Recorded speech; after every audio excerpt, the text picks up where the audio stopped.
Amen. 2 Corinthians chapter 7. Paul says there in verse 1, "Therefore, having these promises, beloved, let us cleanse ourselves from all filthiness of the flesh and spirit, perfecting holiness in the fear of God." Therefore, having these promises, he says. You're thinking, what promises? Well, chapter 7, verse 1 picks right up where chapter 6 left off. The promises he's talking about is the promises of like chapter 6, verses 17 and 18, when he said, "Therefore, come out from among them and be separate, says the Lord. Don't touch what is unclean." And here's the promise, "And I will receive you. I will be a father to you, and you shall be my sons and my daughters, says the Lord Almighty. Therefore, having these promises, beloved, let us cleanse ourselves from all filthiness of the flesh and spirit." These promises, we have these promises from God's word that he just laid out, that God is going to be a father to us, that we're going to be his kids. And because we know these promises, because we have them, notice he doesn't say, "Therefore, now needing to earn these promises, here's what you need to do. Therefore, now needing to gain these promises." No. "Therefore, now needing to keep these promises." No. Therefore, just because we have these promises, here's what our response should be. "Beloved, let us cleanse ourselves from all filthiness of the flesh and the spirit."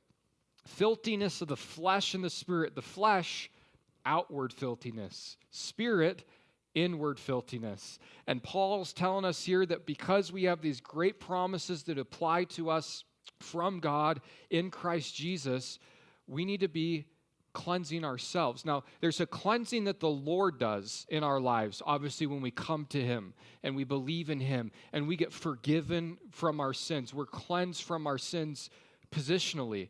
But there's a practical working out of sin in our lives that's not just as simple as, although this is part of it, but this isn't just it, of "Lord, clean me up. Lord, clean me up. Lord, clean me up." Hagen, maybe make some better choices, right? Because we're so easy to keep going back to the same, well, the word that he uses here, what does he say? Filthiness of the flesh and spirit. It's so easy to keep going back to the same filthinesses of the flesh and the spirit, and then we just go back to God. We go, "God, clean me up." And he goes, "Make better choices. You're part of this cleansing thing. Oh, positionally, I've covered your blood. None of your sins are against you eternally. But in your day-to-day life, if you keep making the same stupid sins, you're the problem in that equation. And you get to come to God and say, "Help me," but then you gotta make practical decisions and choices to help clean up the filthiness of the flesh and of the spirit. And generally speaking, the flesh ones can actually be a little bit more easier than the spirit ones. The visible stuff, the visible filthiness, can be a lot easier to kind of straighten out than the spiritual filthiness, because everyone sees the fleshly. Everyone sees what's on the outside. It's the inside stuff that we're able to dupe people on. It's kind of like when you look at that parable that Jesus gives of the prodigal son. That one son had filthiness of the flesh. He ruined his inheritance. He was living in the pig pen. He came back. But that second son had filthiness of the spirit. Man, he was self-righteous and he was not happy to see his brother return. And we need cleanse from both of this filthiness in our lives. And you might be asking, "Well, Hagen, how can I cleanse myself?" Well, I'm glad you asked it that way, because the psalmist asked the exact same question in Psalm 119, verse number 9. Psalm 119, verse 9. Ask the question, "How can a young man cleanse his ways?" By taking heed according to your word. Paul tells us, cleanse yourselves from the filthiness of the flesh and the spirit. How? Take heed, pay attention, do what the word of God says. That's how cleansing can take place in our lives.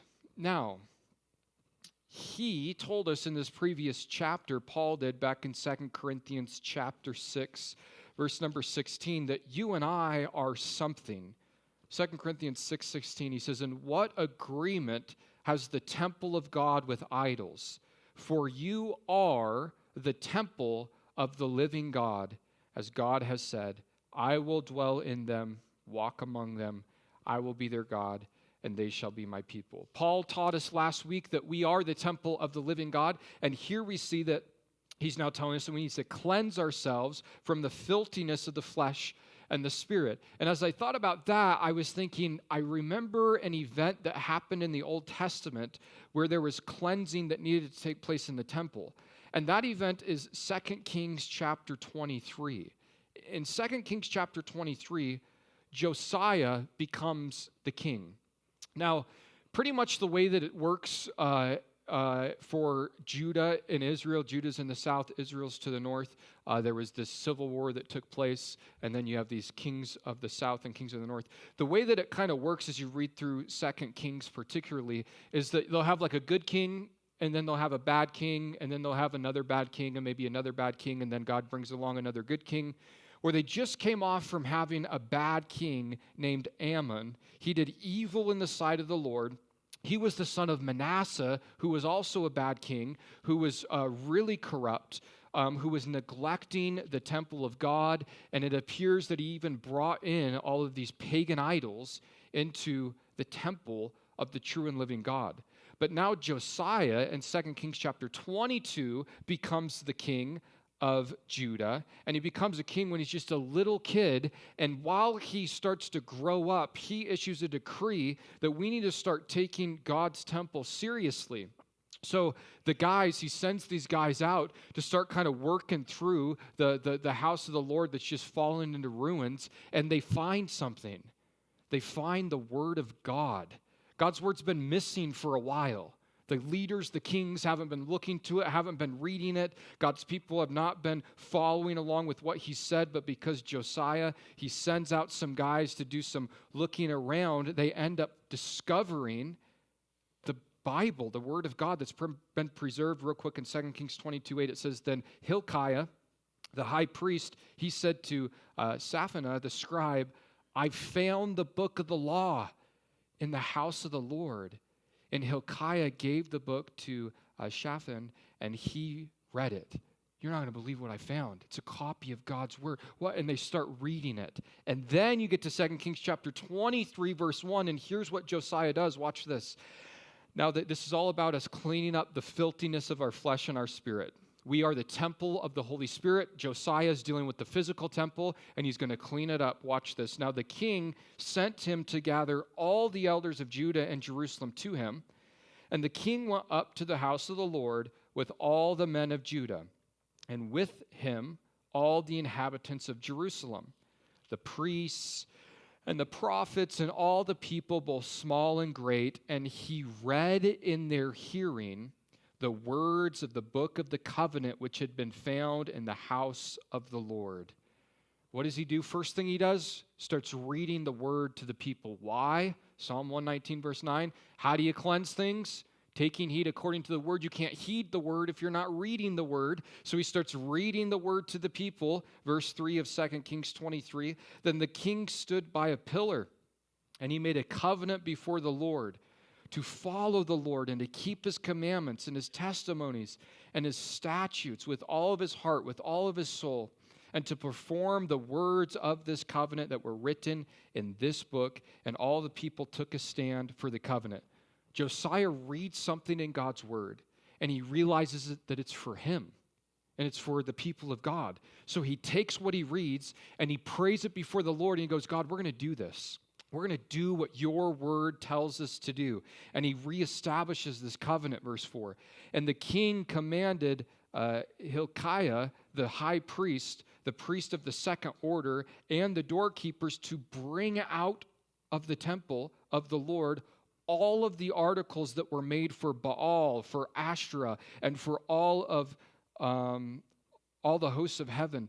And he burned them outside Jerusalem in the fields of Kidron, and he carried their ashes to Bethel. Then he removed the idolatrous priests whom the king of Judah had ordained to burn incense on the high places in the cities of Judah and in the places all around Jerusalem, and those who burned incense to Baal, to the sun, to the moon, to the constellations, and to all the hosts of heaven. And he brought out the wooden images from the house of the Lord to the brook Kidron outside Jerusalem. He burned it at the brook Kidron and ground it to ashes and threw its ashes on the graves of the common people. Then he tore down the ritual booths of the perverted persons that were in the house of the Lord, where the women wove hangings for the wooden images. And he brought all the priests from the cities of Judah, and he defiled the high places where the priests had burned incense, from Geba to Beersheba. Also he broke down the high places at the gates, which were at the entrance of the gate of Joshua, the governor of the city, which were to the left of the city. So what's he do? He discovers God's word. He starts reading it. He realizes that they're completely off base, that they've went off track as for him, a nation being the king. And he goes, we need to get back in line with what God's word is telling us. We know it now. We've read it. We've heard it. Now the only thing left is to do it. And he starts putting it into action, and it involves some work.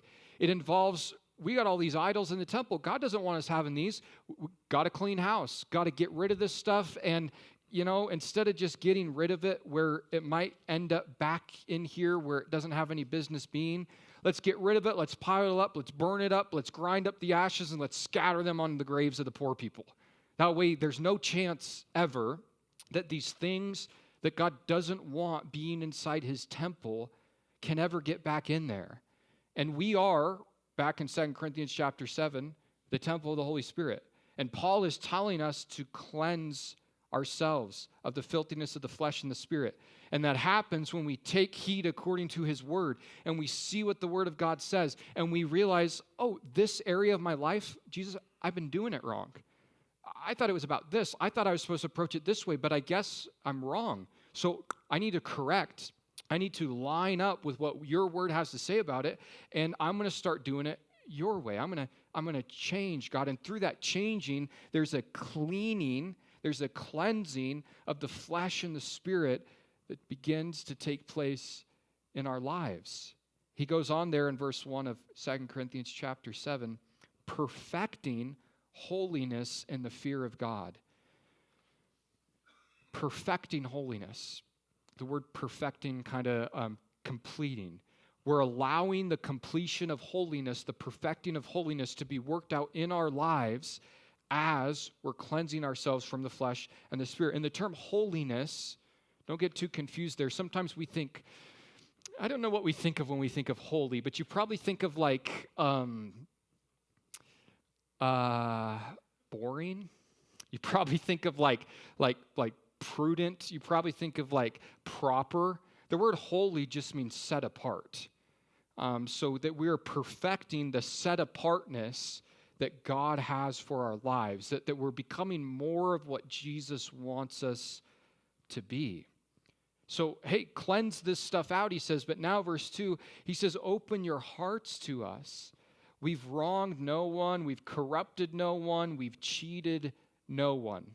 Open up your hearts to us. He said that again last week in chapter 6, 2 Corinthians chapter 6, verses 11 through 13.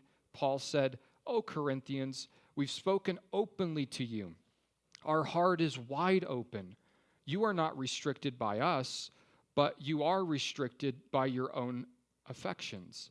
Now in return for the same, I speak as to children, you also be open. Again, he's telling them, open up your hearts to us. Open up your hearts, open up your eyes. See that the accusations, verse 2, that have been made against us are not true. What accusations? Paul says, we've wronged no one. We've corrupted no one. We've cheated no one. Those who weren't fans of Paul's ministry were going around saying that Paul had wronged people, that he had corrupted people, and that he had cheated people. And he's saying, none of that's true. Open up your hearts. Open up your eyes. Realize that that's not what we're about. Verse 3, he says, I don't say this to condemn, for I've said before that you are in our hearts to die together and to live together. I'm not trying to condemn you. I'm not telling you to open up your hearts because I'm trying to lay a heavy trip on you and bring condemnation. He's saying, you guys know our hearts. I've told you about it before, how we're in this thing together. Man, we die together and we live together. We're all on the same team here, he says. Great is my boldness of speech towards you. Great is my boasting on your behalf. I'm filled with comfort. I am exceedingly joyful in all of our tribulations. Paul goes, man, I got great boldness of speech. Great is my boldness of speech towards you, that I may boast on your behalf. I speak very highly of you guys, church in Corinth. He says, I'm filled with comfort when I think about you. I actually have exceeding joy in all of the tribulations that we face in order to be able to be a part of what the Lord is doing amongst you guys, he says. Verse 5, for indeed, when we came to Macedonia, our bodies, they had no rest, but we were troubled on every side. Outside were afflictions, inside were fears. Man, when we went to Macedonia, Paul says it was rough. Our bodies had no rest. A lot of sleepless nights, not getting the rest we need. And you can do that for a little while, right? But it doesn't take much of not getting a lot of sleep before you start to fall apart rather quickly. And he says, man, we had no rest, and we're just troubled on every side, not even just every side outwardly, but then he goes on to say in verse 5 that outside we've got conflicts, and inside, he says, we've got fears. Maybe that sums up your life right now. Troubled on every side. Outside, I got conflict and drama surrounding me, and inside, I'm just full of fears. And Paul's describing that, but that is the state in which he's able to say, I'm rejoicing, I'm happy that the Lord is using me to be able to serve you guys. Verse number 6, he says, nevertheless, God, who comforts the downcast, comforted us by the coming of Titus. Nevertheless, even though we got troubles outside and we got fear inside and there's pressure all around, nevertheless, God, who comforts the downcast, he even comforted us. And if God is the God who comforts the downcast, and that's what verse 6 says, and he's able to comfort Paul when he's experiencing all this pressure in his life, that same God is the one who's able to intervene in our lives and to help us. But notice how God comforted them in their distress, verse number 6. Nevertheless, God, who comforts the downcast, comforted us by the coming of Titus.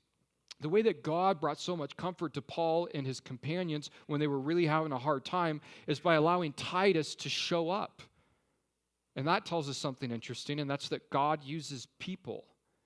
God will even use us to bring comfort to other people. And the reason why they were so happy to see Titus is, if you remember, we pieced this together through the first part of 2 Corinthians. Paul writes the letter 1 Corinthians. He sends it off to the church, and he's waiting to figure out how they've responded to it. And he doesn't get word, so he sends his buddy, Titus, to go to Corinth, feet on the ground, to find out how did they respond to my letter, because Paul knows, as we'll see here in a little bit, the 1 Corinthians was a heavy hitter. And he wasn't sure how they were going to respond to it because he has to correct them quite a bit.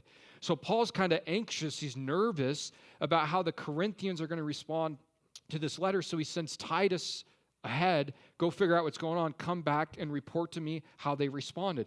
And it took Titus way longer than it should have to go get information and come back. So when he finally sees Titus, he's like, man, this is great news. Now I'm going to be able to get an update on how you guys, the church in Corinth, responded to the first letter that I sent to you.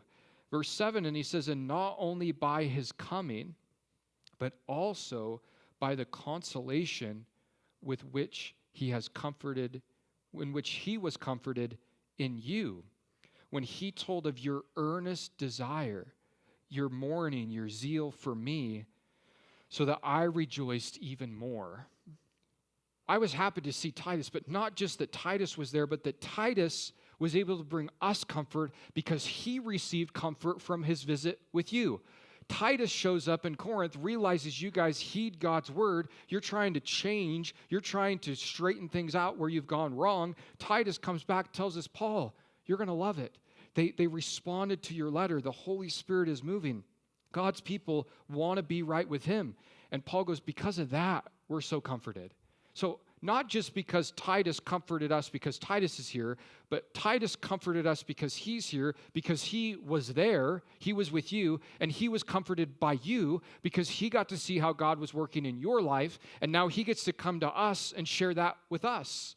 So Paul goes, that's why we're comforted. That's why we've got this joy about us when we think of you, because Titus told us, middle of verse 7, that you had this earnest desire that when you received 1 Corinthians, that there were tears, there was mourning, but you guys had zeal, Paul says, for me, for what God was doing in my life. And because of that truth, he goes, I rejoice even more.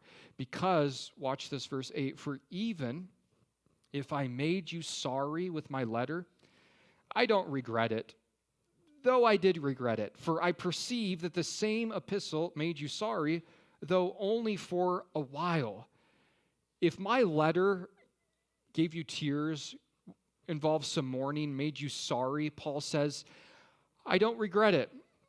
Okay, well, I do regret it a little bit. Or I used to regret it is the point, right? I don't regret it now, although I did regret it. When he did write 1 Corinthians, and he did mail it off, and then it took Titus forever to get back to him, Paul starts to have some doubts in his head. He starts to have, was I too hard on them? Right? Was I maybe a little bit too rough with them? Should I have said it this way or done it that way, or maybe I should have rewrote that verse in a different way? All of these regrets, he did regret it, but now that he's heard the end of the story, the rest of the story, how they responded to what the Holy Spirit had Paul write, he goes, I don't regret it. I did regret it, but I don't regret it anymore. In the moment, I had this whole, maybe I did the wrong thing, but now that I see how God's used it, Paul says, I don't regret it one bit. He says, for I perceive that the same epistle made you sorry, but it was only for a little while. 1 Corinthians made you sad, church in Corinth, but just for a little while. But that sorrow pushed you in a direction, verse 9. Now I rejoice, not that you were made sorry, but that your sorrow led to repentance. For you were made sorry in a godly manner, that you might suffer loss from us in nothing. Verse 9, now I rejoice. Verse 8, I don't regret it. I did regret it, but I don't anymore. No longer a regret. His regret turned into, verse 9, rejoicing, when he observes how the Lord used what he had to say, and it was hard words. We studied it. It's easy for us because it's not directly about us, but if you were the ones abusing the spiritual gifts and then Paul kind of comes down heavy on you, it'd be a little uncomfortable for you. If you were the one sleeping with your stepmom and he comes down on you, it'd be kind of uncomfortable for you, right? So he goes, man, I know that this was hard for you to receive, but I have no regrets now. I'm only, verse 9, rejoicing, and I'm not even rejoicing that you were made sorry. I'm not happy that my letter made you sorry. But here's what I am rejoicing in, that your sorrow led to repentance. Regret, rejoice. Regret turned into rejoice because he realized that it led to repentance. Sorrow leading to repentance. For you were made sorry in a godly manner, that you might suffer loss from us in nothing. Sorrow needs to be producing something in our lives. For them here, it's producing repentance. Now, we're going to talk about sorrow and repentance here. Let me read verse 10, and then we'll talk about verses 9 and 10 together. For godly sorrow produces repentance, leading to salvation, not to be regretted. But the sorrow of the world produces death. Verses 9 and 10, Paul realizes that the Corinthians had a sorrow, but both times in verses 9 and 10, he says, the sorrow you had was in a godly manner, or a godly sorrow. So the first thing we learn about feeling sorry is that there's more than one type of sorrow that we can experience in our lives. Paul gives us two. He says there's a godly sorrow, and he says there's a worldly sorrow. And both of them produce something. Both of them head you in a direction. And the way you can determine which one you have is by where you end up. Godly sorrow, worldly sorrow. Godly sorrow is going to produce repentance in our life, which will lead to salvation, not to be regretted. Worldly sorrow is going to produce death in our lives, which is to be regretted. He doesn't say it, but I'm assuming it is. Death is regretted in your life when you choose worldly sorrow. Godly sorrow is not to be regretted because it produces repentance. Now, it's hard to kind of teach people about being sorry. You know, you watch people trying to raise kids, and the kid really kind of steals something from another kid, and then the parent, will make them apologize. And it's like, I understand why you have to do that, but you also might be developing a monster because I don't know how they're supposed to learn sorry, but if they're not sorry, you making them say they're sorry really isn't accomplishing much either. This is just parenting advice from Hagen, so don't mind me right now. But it's like, so it's a little tricky because it's not about just saying sorry. They need to feel sorry. And once they feel it, then they need to have the tools to be able to communicate it. But for us, there's going to be times in our walk with God and in our interaction with each other when we feel sorry about something that we've done. But being sorry does not equal repentance. Regret does not equal repentance. Just because you regret doing something, I shouldn't have done that, doesn't mean you've repented from it. He tells us in verses 9 and 10, "Now I rejoice not that you were made sorry, but that your sorrow led to repentance. For you were made sorry in a godly manner, that you might suffer loss from us in nothing. For godly sorrow produces repentance, leading to salvation, not to be regretted." The idea of repentance carries the idea of a change. There's a change of mind. There's a change of direction. There's a change of view. There's a change of attitude. There's a change of how you talk about the individual or the circumstance or the situation. So repentance, godly sorrow, is going to result in repentance, which means there's going to be a change that happens for that situation. That's what repentance is. It's change. And it's something that we get to have as believers. And because the word repentance, I think some people don't fully always understand what it means or how to use it, I'm going to just rock the boat a little bit doctrinally here because sometimes I get bored and I like stirring the pot. But just bear with me as we talk about repentance so that you understand a little bit more as to what maybe it isn't. Here's where the boat starts rocking. You don't have to repent for every sin to be forgiven from it. And here's how I know that's true. Are you forgiven for all of your sins? Have you repented from all of your sins? No. So repentance is not the tool we use to gain forgiveness from Jesus. That's not what repentance is. But he does tell us in verse 10 that godly sorrow produces repentance leading to salvation. He uses that word salvation, but that just means like deliverance. Deliverance from hell? I would argue no way. Deliverance from not the forgiveness of sin, but deliverance from the freedom of the sin. Forgiven, justified by faith in Jesus, your sins are forgiven. But now we got back to verse 1. We need to cleanse ourselves from the filthiness of this flesh and the spirit. That gets accomplished as we use repentance in our lives, and that helps us be freed from sins that we've already been forgiven from. So repentance has nothing to do with forgiveness in God's sight. It does have everything to do with us being freed from the bondage of sin in our day-to-day lives. And there's several great examples to look at throughout the Bible, both Old and New Testament, of good ways and bad ways to deal with repentance. I want to look at two examples from the New Testament, then one from the Old real quick so that we really understand this. The first two that I want to contrast from the New Testament on sorrow and repentance is Judas and Peter, because both of them have very similar stories, yet they have very different outcomes, and it has to do with how they responded to this R word, repentance.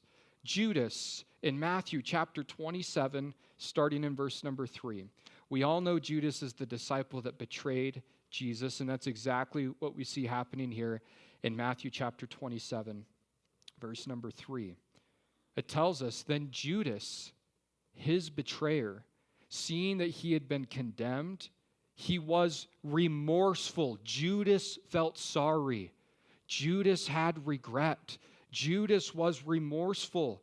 And he brought back the 30 pieces of silver to the chief priests and the elders. Judas sold Jesus out for 30 pieces of silver. The chief priests and the elders paid off Judas 30 pieces of silver, let's say $30, right?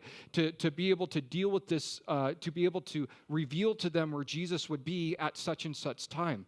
Judas does that. The whole thing goes down. Jesus gets arrested, and Judas starts to feel sorry. He starts to be remorseful, and he takes that money that he gained from betraying Jesus, he takes it back to the religious leaders, and he goes, I don't want this anymore. Verse 4, saying, I've sinned by betraying innocent blood. And they said, what's that to us? You see to it. They go, not our problem. We don't care. Good spiritual leaders right there. Verse 5. Then he threw down, Judas here, he throws down the pieces of silver in the temple, and he departed, and he went, and he hanged himself. But the chief priests, they took the silver pieces, and they said, man, it's not lawful to put this into the treasury because it's the blood money, it's the price of blood. And they consulted together, and with that money, they bought the potter's field to bury strangers in. Therefore, that field has been called the field of blood to this day. Then was fulfilled what was spoken by Jeremiah the prophet, saying, and they took the 30 pieces of silver, the value of him who was pierced, whom they of the children of Israel pierced, and they gave them for the potter's field as the Lord directed me. Judas betrays Jesus, feels bad about it, sorry about it, remorseful about it, tries to make it right to the religious leaders, not satisfied with any of that, so distraught, no doubt influenced spiritually, goes out, hangs himself. That very same time, that very same night, Judas is not the only one that betrays Jesus, but we see Peter in Luke chapter 22, verse number 60, doing virtually the exact same thing.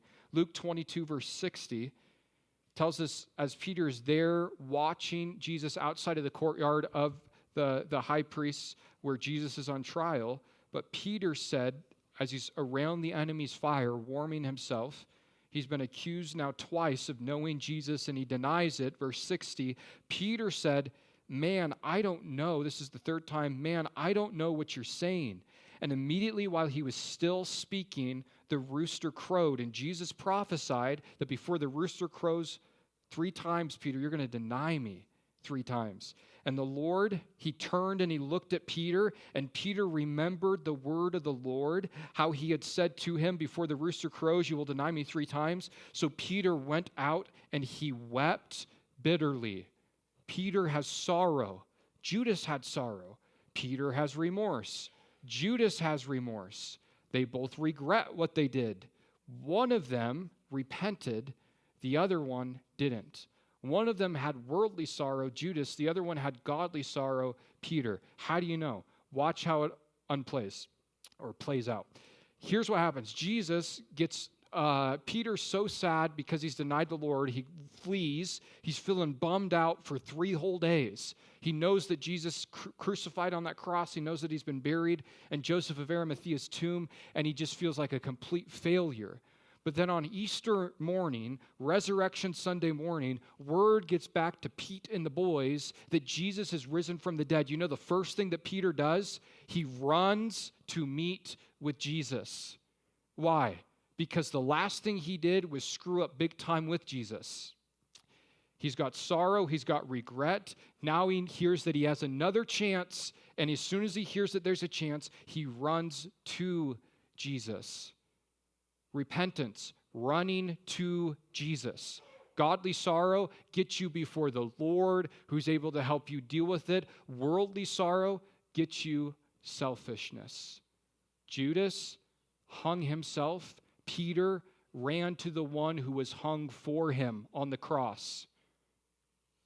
Worldly sorrow, godly sorrow. Peter's life gets restored. He gets to be a mighty power player in the early church, Judas's life ends. Worldly sorrow produces death. Godly sorrow produces repentance that leads to salvation, which is not to be regretted. I screw up, I sin, I screw up dealing with engagement with one of you guys. I'm sorry about it. That's good. I wish I didn't do it. That's good. But have you gone to Jesus? Have you gone before him, and have you allowed him to deal with it in your life? That's what repentance is. It's going to the Lord. Now, again, since I like stirring the pot, I want to look at an Old Testament character here real quick of a great example of repentance and challenge something. And because sometimes people will say repentance only applies as long as you activate it, as long as you do it before you get caught. You got caught, now you're saying you're sorry, now you're saying repent, that doesn't count. I understand why you say that, but that's actually not true.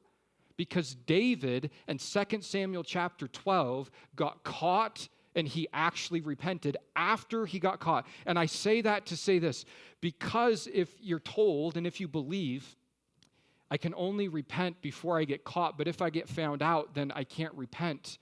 Then if you get found out, you feel like there's no remedy. You feel like there's no solution. There's still a solution even if you get found out or called out, and we see that used in the life of David. In 2 Samuel, we all know, virtually all of us know, David's big old issue. He had all of his men out in battle. David was staying back in the palace. He was up on his roof one day. He looks across the way. There's Bathsheba bathing herself on the roof. He gets real excited by seeing her. He has his servant run over, get her information. Who's that? His servant comes over and goes, that's Bathsheba, Uriah's wife. David, his assistant was trying to help him out the best he could. Like, she's not available, like she's not on the market, David, so like stop looking.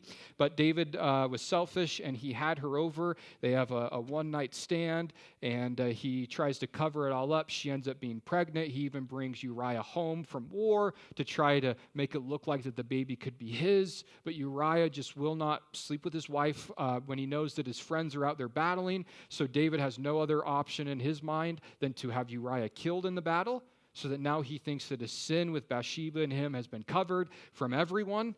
And then in 2 Samuel chapter 12, the Lord sends Nathan the prophet to let David know, I saw that. I saw that. And watch what happens. 2 Samuel chapter 12, verse 1. Then the Lord, he sent Nathan to David, and he came to him, and he said to him, he gives this parable to try to nail David. He says, there's two men in one city, one rich and the other poor. The rich man has exceedingly many flocks of herds, but the poor man had nothing except one little ewe lamb, which he had brought and nourished, and it grew up together with him and with his children.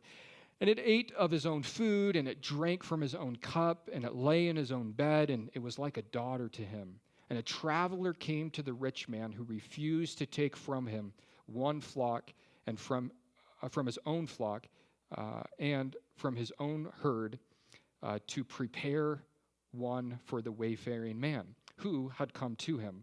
But he took the poor man's lamb and he prepared it for the man who had come to him. So David's anger was greatly aroused against the man, and he said to Nathan, as the Lord lives, the man who has done this shall surely die, and he shall restore fourfold for the lamb because he did this thing and because he had no pity. Then Nathan said to David, you are the man. Thus says the Lord God of Israel, I anointed you king over Israel. I delivered you from the hand of Saul. I gave you your master's house, your master's wives into your keeping, and I gave you the house of Israel and Judah. And if that had been too little, I also would have given you much more. See, David's problem is he took Bathsheba from Uriah, and he took Uriah's life from himself. And God goes, David, you're the man that I've given everything to. And out of everything, the palace, you were a shepherd, now you're the king. The man who has it all had to take for himself. David, you know I provide for you. All you need to do is ask, and I would have given you even more. Verse 9. Why have you despised the commandment of the Lord to do evil in his sight?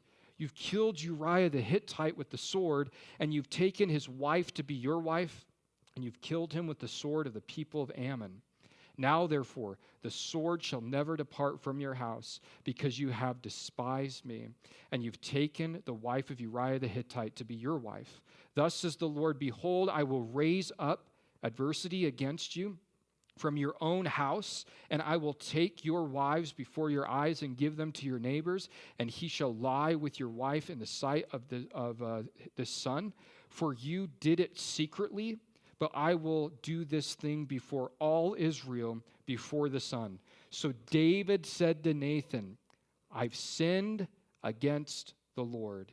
And Nathan said to David, the Lord also has put away your sin. You shall not die.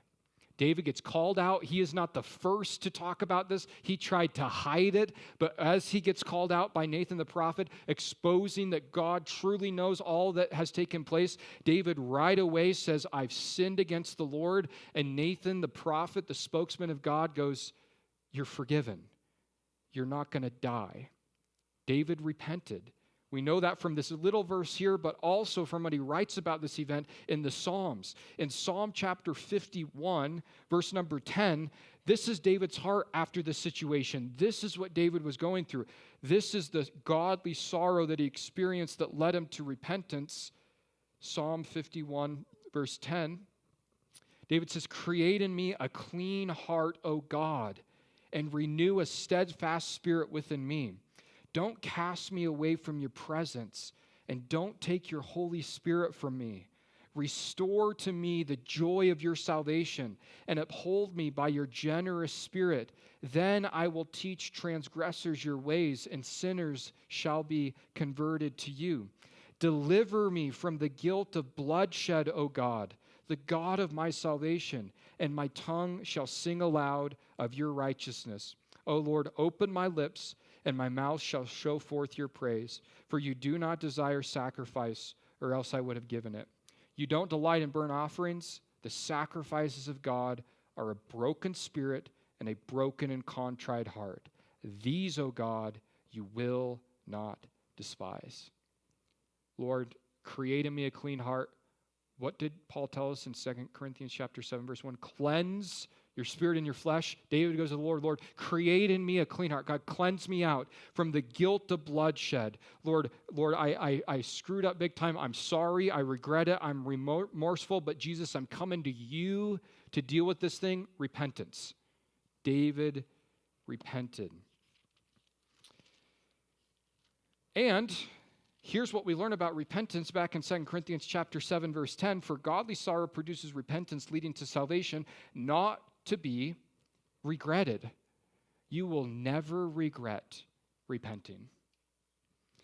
I don't know, Lord. I might miss this thing. I might miss the guilt. I might, the burden that this sin gives me, Lord. I don't want to be freed from it because I might miss it. God goes, here's the deal. You'll never regret repentance. You're never going to be freed from a thing and say, man, God, I miss that. I miss that shackle around my leg. I miss the bondage that sin once gave me. Godly sorrow produces repentance leading to salvation, not to be regretted. But the sorrow of the world produces death, like we see in the life of Judas, like we see not even broadly in our life. Sin does result in death, but as we're talking practically here in our lives, the godly sorrow, the things that we feel sorry for, that we choose to not deal with in a godly way, meaning leading us to repentance, meaning driving us to Jesus to deal with the situation, but instead just feel sorry. If all you're going to do is feel sorry, your sorrow is not useful. You just feel bad about yourself, selfishness. Then you walk around and you even tell other people, man, I'm such a bad person, I shouldn't have done that. Have you talked to the Lord about it yet, though? Because you'll talk to yourself about it, you'll talk to your spouse about it, you'll talk to your mom about it, you'll talk to your neighbor about it, you'll talk to everyone about it except the one who you're supposed to be talking to about it. That's where the change happens. Verse 11, for Observe this very thing. Take a look at your own lives, for example, Paul says, how this worked in your own life. That you sorrowed in a godly manner. What diligence it produced, he said, in you. What clearing of yourselves. What indignation, what fear, what vehement desire, what zeal, what vindication.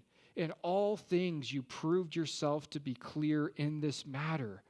You guys took the issues, you took them before the Lord, and he produced these things in your life. You've changed on the situation. You've gotten through it, and you've repented. Good job, he says, verse 12. Therefore, although I wrote to you, I didn't do it for the sake of him who'd done the wrong, nor for the sake of him who suffered wrong, but that our care for you in the sight of God might appear to you. I wrote to you, but I didn't write to you in the first letter just for the sake of the guy who did the wrong, maybe talking about the chapter 5 guy of sleeping with his stepmom, because he's talking very specifically, but maybe it's just in any situation. He's saying, I'm not writing to you based upon the one who's wronged you. I'm not writing to you to try to, I'm not on your team. I'm not on their team. The only heart behind me writing this, he says, verse 12, last part, but that our care for you in the sight of God might appear to you. I just want you to know that God cares about you. That's why I wrote 1 Corinthians. I wasn't trying to pick sides. I wasn't trying to validate this situation more than that one. I just wanted to let you know that God loves you, that he's got a plan for your life, that he's got a way of dealing with these things in your life. Verse 13, therefore, we have been comforted in your comfort, and we rejoice exceedingly more for the joy of Titus, because his spirit has been refreshed by you all. Therefore, because this is true, we have become comforted in your comfort. Paul goes, we're encouraged, Corinth, because of you. You did the right thing in the sight of God in making these corrections, and that just blesses my heart, Paul says. We're encouraged, we're comforted by you. And we rejoice exceedingly more for the joy of Titus, because his spirit has been refreshed by you all. Titus, who's actually there with you, he just comes back refreshed, seeing how the Lord is working in your life. Verse 14, for if in anything I have boasted to him about you, I'm not ashamed. But as we have spoken all things to you in truth, even so our boasting to Titus was found true. Paul goes, I'm not ashamed one bit of talking you guys up to Titus. He goes, yeah, well, we'll end it here. We'll see what he says, verse 15. And his affections are greater for you as he remembers the obedience of you all, how with fear and trembling you received him. Therefore, Paul says, verse 16, I rejoice that I have confidence in you in everything. Paul essentially tells the church in Corinth, good job. Good job. Yeah, we're all off track. This was a messy situation. The Holy Spirit gave me the words to write to you. You received that letter. You prayed about it. You studied it. You looked at it, and you took it to the Lord, and he allowed you to change, to transform, to repent in these areas. And he goes, you did it. Congratulations, Church of Corinth. This is great. If they would have responded, 2 Corinthians would be if they would not have responded, 2 Corinthians would have been a completely different book. He'd be really laying into him, having to drive it home even more. But because they yielded to the conviction and the power of the Holy Spirit through God's word, and they submitted themselves to it, Paul just comes alongside of them and he goes, bravo. That's what it's about. You did good. I'm proud of you guys, and I'm talking you up to Titus, and it just gives me joy, and this is great. Is Corinth perfect? Not at all. Is there plenty of other things they're going to have to repent for? Guaranteed. But they did the right thing, and Paul rejoices in that. And Paul does that, but we also know that heaven does that. The Bible actually teaches that heaven rejoices when we repent. When we take the things that are so heavy on us and piling up on us and weighing us down, and we go to the Lord like Peter, we go to the Lord like David, and we say, Jesus, I need you to help me cleanse this. Lord, I need you to change me on this stuff. Heaven goes just like Paul. Good job. That's what it's about. That's what walking with Jesus is for.